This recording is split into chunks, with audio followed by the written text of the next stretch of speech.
ചാലക്കുടിയിലെ beauty parlour ഉടമ ഷീല സണ്ണി 72 ദിവസം ജയിലിൽ കിടക്കേണ്ടി വന്നത് ഗുരുതരമെന്ന് ഹൈക്കോടതി. ചീഫ് സെക്രട്ടറിയും എക്സൈസ് കമ്മീഷണറും കൃത്യമായ മറുപടി നൽകണം.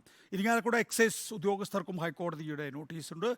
നഷ്ടപരിഹാരം തേടി ഷീല സണ്ണി നൽകിയ ഹർജിയിലാണ് നിർദ്ദേശം. ശ്യാം ദേവരാജ് വിശദാംശങ്ങളുമായി. ശ്യാം, കോടതി നടപടികൾ എന്താണ്? 10 ലക്ഷം രൂപ നഷ്ടപരിഹാരം ആവശ്യപ്പെട്ടാണ് ചാലക്കുടിയിലെ ബ്യൂട്ടി പാർലർ ഉടമയായ ഷീല സണ്ണി ഹൈക്കോടതിയെ സമീപിച്ചത്. ഈ ഷീല സണ്ണി നൽകിയ ഹർജിയിലാണ് ഈ ഷീല സണ്ണി 72 ദിവസം ജയിലിൽ കിടക്കേണ്ടി വന്നത് ഗൗരവതരമാണ് എന്ന് ഹൈക്കോടതി നിരീക്ഷിക്കുന്നത്. ചീഫ് സെക്രട്ടറിയും എക്സൈസ് കമ്മീഷണറും ഉൾപ്പെടെയുള്ള ആളുകളാണ് ഇതിൽ ഈ ഷീല സണ്ണി നൽകിയ ഹർജിയിലെ എതിർകക്ഷികൾ. അതുകൊണ്ട് തന്നെ ചീഫ് സെക്രട്ടറിയും എക്സൈസ് കമ്മീഷണറും കൃത്യമായ മറുപടി നൽകണമെന്നാണ് ഹൈക്കോടതിയുടെ നിർദ്ദേശം. ഇരിങ്ങാലക്കുടയിലെ എക്സൈസ് ഉദ്യോഗസ്ഥർ ഉൾപ്പെടെയുള്ള ആളുകളും ഇതിൽ എതിർകക്ഷികളാണ്. അവർക്കും ഹൈക്കോടതി നോട്ടീസ് അയച്ചിട്ടുണ്ട്.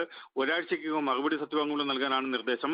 10 ലക്ഷം രൂപ നഷ്ടപരിഹാരം തേടിയാണ് ഷീല സണ്ണി ഹൈക്കോടതിയെ സമീപിച്ചതും ഇതിൽ ഹൈക്കോടതി notice അയച്ചിരിക്കുന്നതും എതിർകക്ഷികൾക്ക് notice അയച്ചിരിക്കുന്നതും justice Devan Ramachandran അധ്യക്ഷനായ സിംഗിൾ ബെഞ്ചിന്റേതാണ് ഈ ഉത്തരവ്. ഈ ഷീല സണ്ണി നൽകിയ ഹർജി മാർച്ച് 7 ഹൈക്കോടതി വീണ്ടും പരിഗണിക്കും. വിശദാംശങ്ങൾ നൽകുകയായിരുന്നു ശ്യാം.